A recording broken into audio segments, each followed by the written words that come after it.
પત્ની તેમને ઉઠાડવા આવ્યા ત્યાં રાત્રે મોડા આવ્યા છે એટલે તેમને ઉઠાડો તેમના માટે ચા નાસ્તો લઈને આવ્યા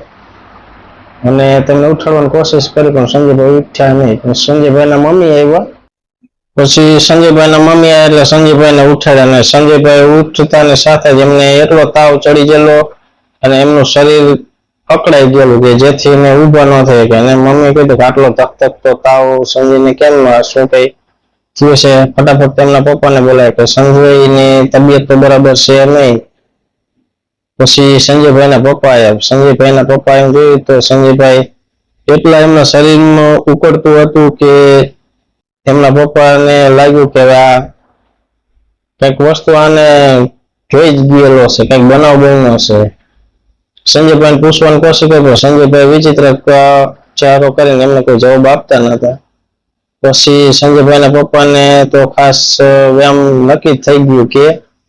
આની સાથે કોઈક ઘટના ઘટી છે અને આને કોઈ બનાવ બની જ ગયો છે એટલે સંજયભાઈએ પછી કાંઈ કીધું નહીં અને એમને જાણવામાં આવી ગયું કે નક્કી કોઈક ભૂત પ્રેતનો મામલો છે પછી બાજુમાં એક એમની બાજુમાં જે એક મહારાજ એટલે પંડિતનું ઘર હતું એમની પાસે ગયા અને કીધું કે ચાલો ને સંજયને થોડીક તકલીફ થઈ છે કાલ રાત્રિનો સમય આવ્યો એ પછી એને બહુ તાવ ચડી ગયો છે અને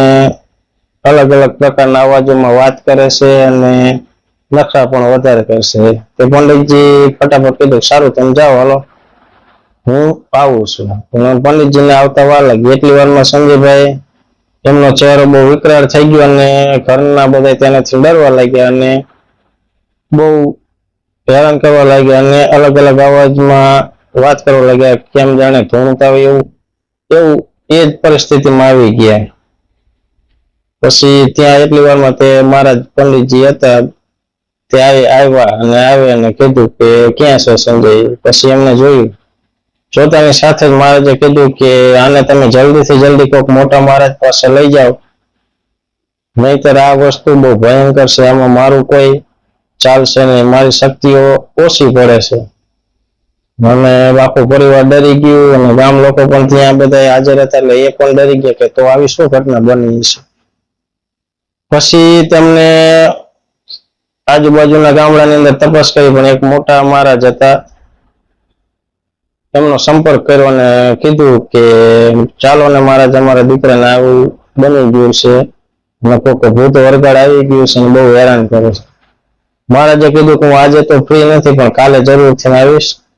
પણ તો સંજયના પપ્પાએ કીધું કે બહુ હેરાન કરે છે મારા છોકરાની તબિયત બહુ સારી નથી ને કંઈક કરી ન બેસે મહારાજે કીધું કે હાલો આ ભભૂતિ આપી દે કે આ તેને લગાવી દેજો એટલે કાલ લગી શાંત થઈ જાય હું કાલ સવારનો સૂરજ ઉગે ત્યાં અહીંયા હાજર થઈ જઈશ પછી ઘરે આવ્યા અને તે ભભૂતિ લગાડવાની